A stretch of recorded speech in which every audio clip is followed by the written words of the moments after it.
Muy buenos días a todos y todas. Damos la bienvenida a las segundas jornadas, el debate constitucional en Chile, avance del proyecto de Constitución 2023, organizado en conjunto por la Facultad de Derecho de la Universidad de Chile y la Asociación Chilena de Derecho Constitucional.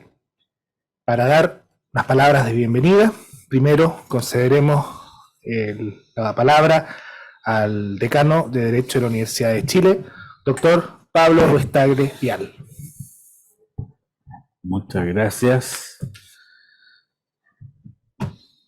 Estas segundas jornadas que siguen a las que se realizaron en conjunto en el mes de marzo han logrado concitar la participación de más de 30, entre 30 a 40 personas que exponen sobre, yo diría, todas las materias relevantes del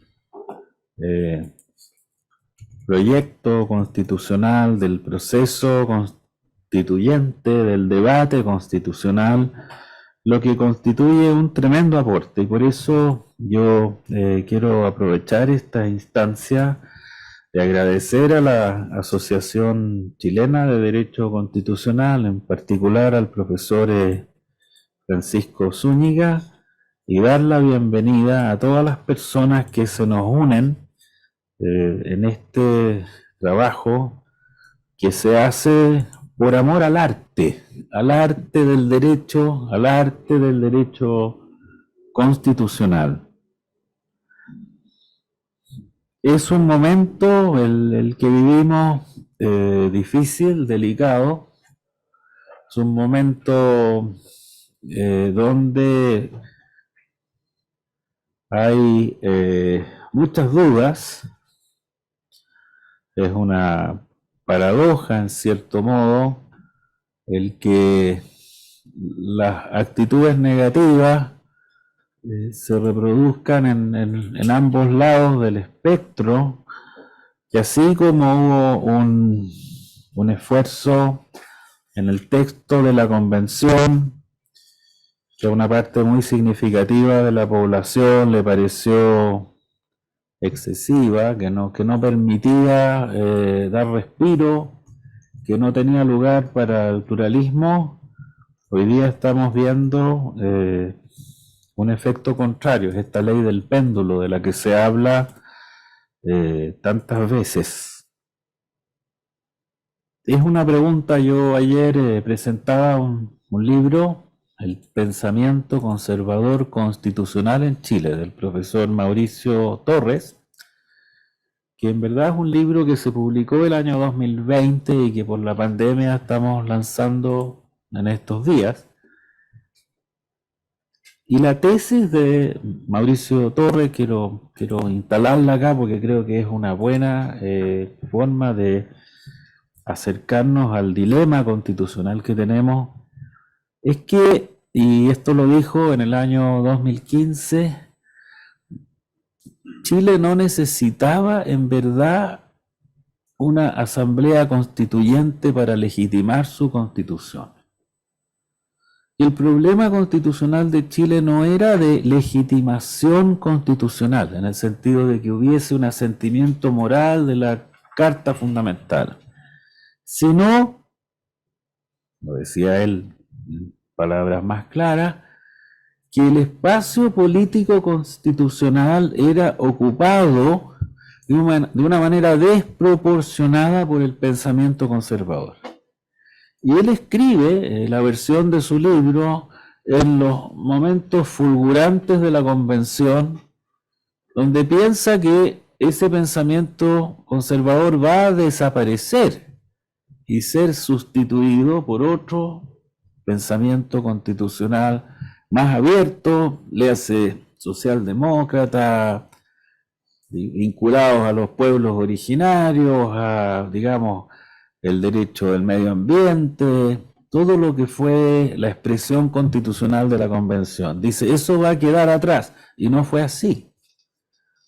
Y lo que estamos viendo hoy día es la reinstalación del pensamiento conservador, constitucional, como pensamiento dominante.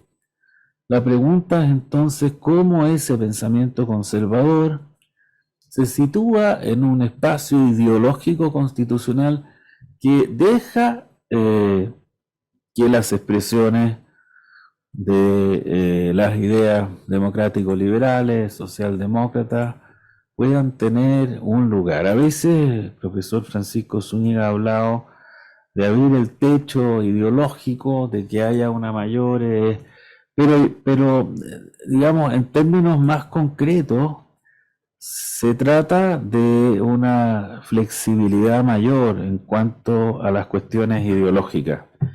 Y yo creo que esa tesis del profesor Mauricio Torres, y que en el fondo viene a recoger muchas de las cosas que estamos pensando, es uno de los problemas no resueltos de nuestro sistema constitucional, que se expresa en lo dogmático y en lo orgánico también, en los aspectos sustantivos, de principios, de doctrina, y también en los aspectos orgánicos, por supuesto, también en la posibilidad de ir cambiando la Constitución. Tres cosas más que las he reiterado un poco para interrumpir la prescripción, si ustedes quieren. Creo que sería bueno considerar, aunque no está, digamos, puesto así, la institución de un vicepresidente o de un primer ministro coordinador. A mí me gusta el vicepresidente porque lo que estamos viendo es que los presidentes en todas partes del mundo, por las tensiones que tienen, por las personalidades populistas que llegan al poder, requieren de un contrapeso en la función ejecutiva. Yo recuerdo antiguas conversaciones con Francisco. Francisco siempre ha sido, digamos, hasta donde yo recuerdo, partidario de alguna fórmula del tipo semipresidencialista. Yo soy más bien parlamentarista, ¿cómo se diría?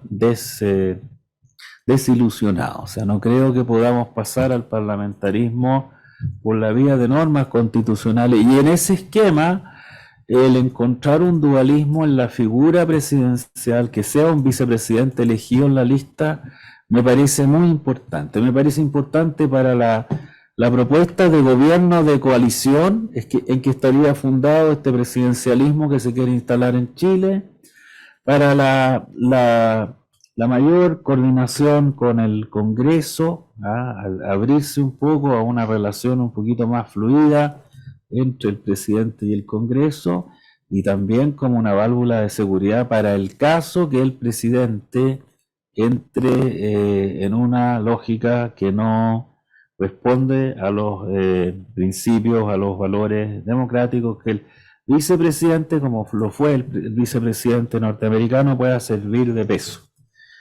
Me parece también que es bueno reconsiderar la figura de un defensor constitucional ciudadano. Que la participación política, que la regulación de los partidos que logró la comisión experta es muy virtuosa, pero pienso que nuestro país tiene muchos grupos marginales por distintas razones, inmigrantes, personas que todavía están en la condición de la pobreza, personas que...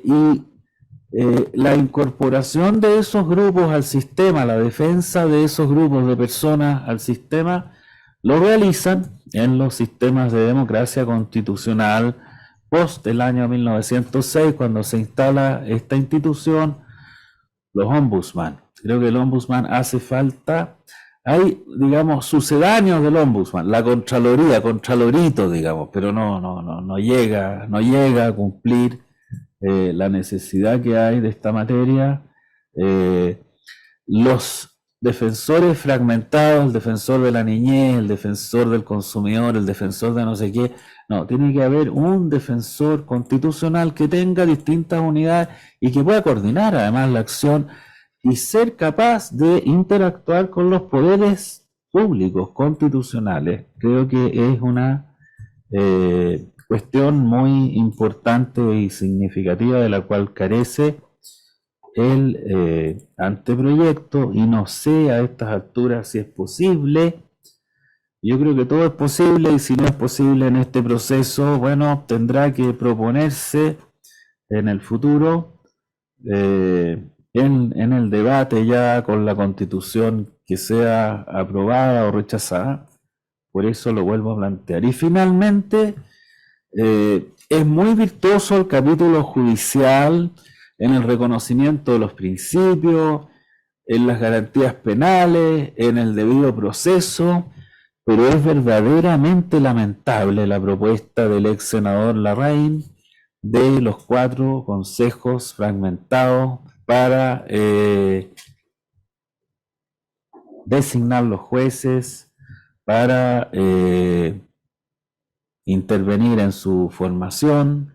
Creo que esos consejos, como lo ha dicho la profesora María de los Ángeles González en un trabajo, está el argumento de que era muy poderoso un consejo de la magistratura, y entonces era bueno dividirlos en 4, pero no se pensó que al dividirlos en 4 y hacer estos consejos más pequeños, es muy posible que sean capturados, y que sean capturados por intereses judiciales. O sea, este es un terreno fértil para el corporativismo judicial.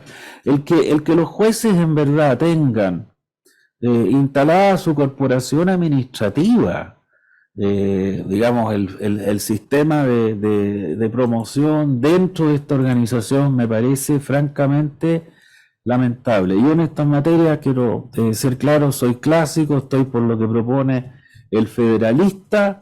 Hay inconvenientes en la intervención del órgano político, del Senado, pero históricamente el Senado ha hecho el papel, junto con el Poder Ejecutivo y el Poder Legislativo, de ir interviniendo de una manera razonable en el Poder Judicial. No veo que sea necesario inventar, porque esa es la verdad, este sistema de los 4 órganos, cuando como la propia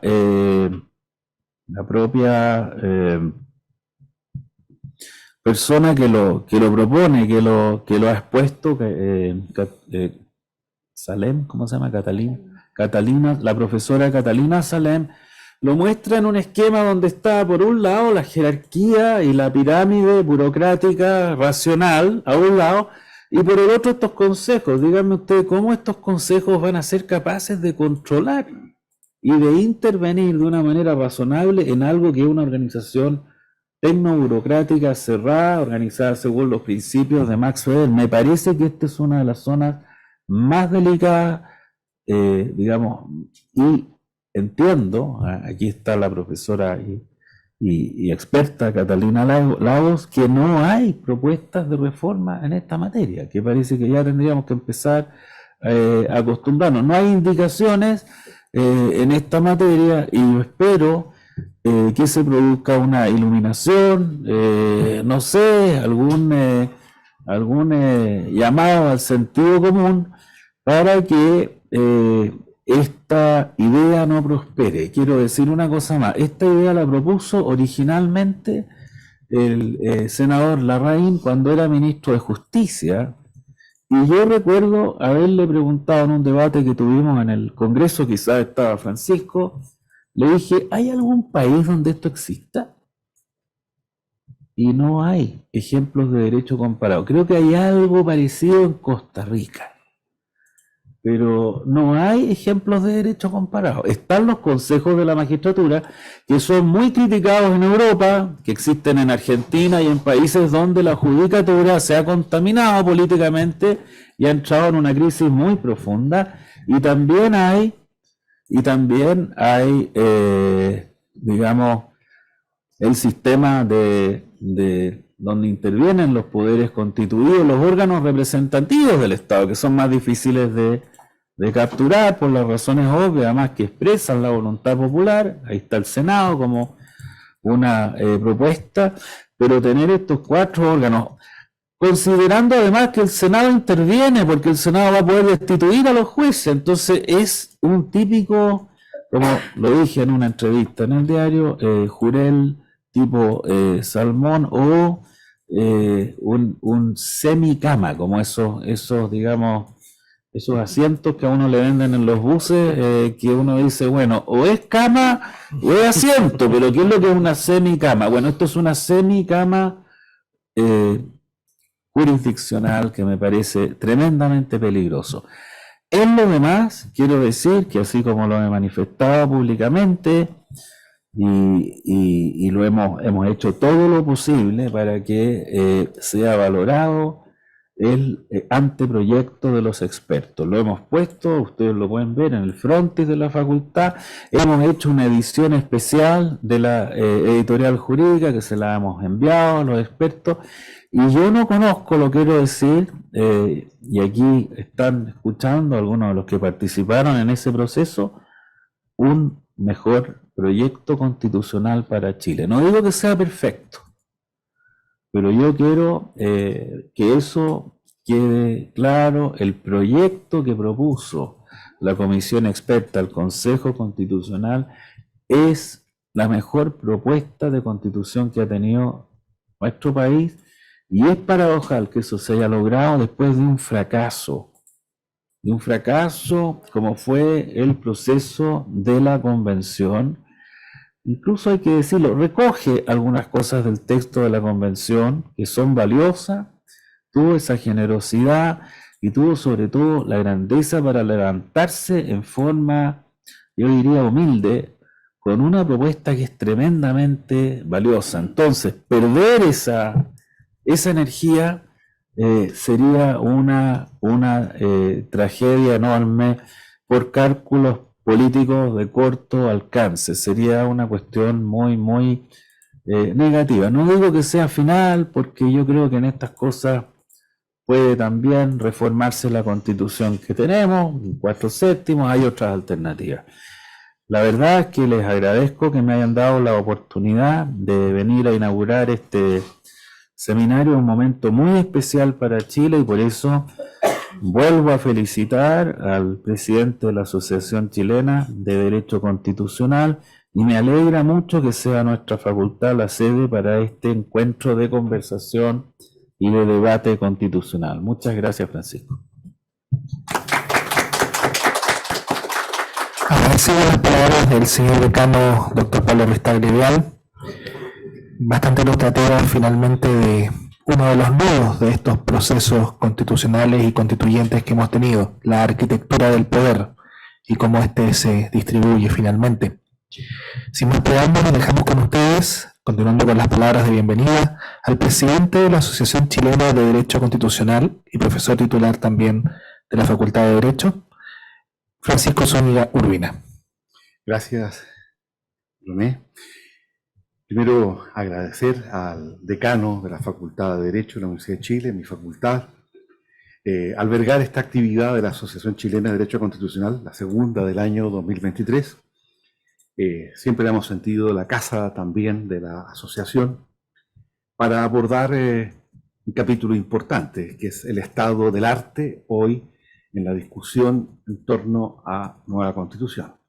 Un estado del arte complejo, por las dificultades que se han producido con motivo de las enmiendas presentadas al anteproyecto elaborado por la comisión experta, en la que coincido con el juicio del decano Ruiz-Tagle en orden a que es un texto más que razonable. Ahora, la asociación es una institución plural, además está a decirlo, caben todas las visiones en su seno y hemos tratado de ser muy estrictos en ello. Lo mismo en la participación de colegas, hombres y mujeres, en los distintos ámbitos temáticos que se abordan. Sin embargo, hay una cuestión básica, preliminar, que uno no debe terminar de olvidar en estas cuestiones. Lo decía en su tesis muy célebre Gómez Canotillo, el año 1982, sobre la Constitución dirigente y el legislador democrático. Él se preguntaba si la Constitución es el estatuto del Estado o es el estatuto jurídico de lo político. Y claramente él se inclina por lo segundo. Ciertamente en 1982 él abogaba por una constitución dirigente. Estaba mirando la constitución portuguesa fruto de la Revolución de los Claveles. Han transitado décadas desde este libro célebre de Gómez Canotillo y él aboga hoy día por una constitución moderadamente dirigente. El paso del tiempo, ¿no?, se hace sentir, naturalmente. Pero ¿qué significa eso? Significa una constitución comprometida no solo con el estatuto del poder y la organización del Estado, el reparto de poder, el reparto territorial, funcional del poder, su régimen político, sino también con el reconocimiento de derechos civiles, derechos políticos, derechos sociales, culturales, ambientales. Y ahí está la clave de la cuestión. Y ahí estriba también la virtud del anteproyecto de la Comisión Experta.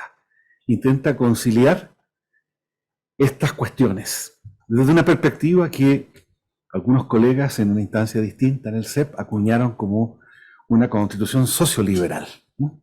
Si es que es posible juntar estos términos, ¿no? ¿Ya? Una constitución socioliberal. Pues bien, esta preocupación por lo político, que no debe contaminarnos o llevarnos de lleno a la contingencia, pero que nos supone como una suerte de principio de realidad estar conectados con la política, con la realidad, nos trae a la memoria esa expresión de Tomás y Valiente, Francisco Tomás y Valiente, que fue presidente del Tribunal Constitucional Español, asesinado por ETA, mi profesor, mi maestro. Decía Tomás y Valiente que la técnica constitucional es analizar la realidad como problema, y no, comillas, el sexo de los ángeles. Y el método adecuado es la juridificación de los conflictos políticos, o sea, de una realidad problemática como la política entre una fase de conflicto y otra fase de integración. Puede que el método sea puro, dice Tomás y Valiente, pero el objeto es impuro. Y el derecho constitucional debe dar cuenta de la impureza de ese objeto, debe dar cuenta de la política concernida en ese objeto. Inevitablemente, esa dimensión política de la discusión constitucional, desde la técnica, nos obliga a tener miradas plurales, y es precisamente el desafío con el que asumimos la tarea de hoy. Yo espero, dependiendo de la evolución de este proceso, que en el mes de enero podamos volvernos a reunir a hacer un balance. No sé cuál va a ser ese balance. Tenemos todos una tremenda duda, un pronóstico reservado sobre ese balance. Pero la tarea de la academia, la tarea de la universidad, la tarea de la asociación es esa: hacer un balance riguroso desde perspectivas plurales de estos problemas que son inevitablemente políticos. Gracias, colegas.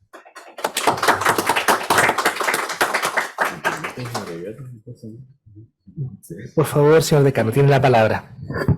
Gracias, profesor Zúñiga. Gracias por permitirme decir algo adicional, que creo que es importante y que no expresé en las palabras previas. Hace una semana y media tuvimos un seminario con profesores de la Universidad de Hamburgo y envió en forma escrita un comentario al anteproyecto el famoso jurista y profesor alemán Peter Haberle. Peter Haberle es nada menos que la persona que concibió las normas sobre el contenido esencial en la ley fundamental alemana, que son parte de nuestra normativa constitucional en el 19, número 26, que han sido recogidos de una manera distinta en el anteproyecto. Y el comentario que hizo Peter Haberle fue que a él le llamaba mucho la atención que en el anteproyecto no había un preámbulo. Y entonces yo los llamo a preguntarse por qué las constituciones chilenas desde 1828 no han tenido preámbulo. El texto de la convención lo tuvo. ¿Y cuál sería el preámbulo que debería tener la nueva constitución?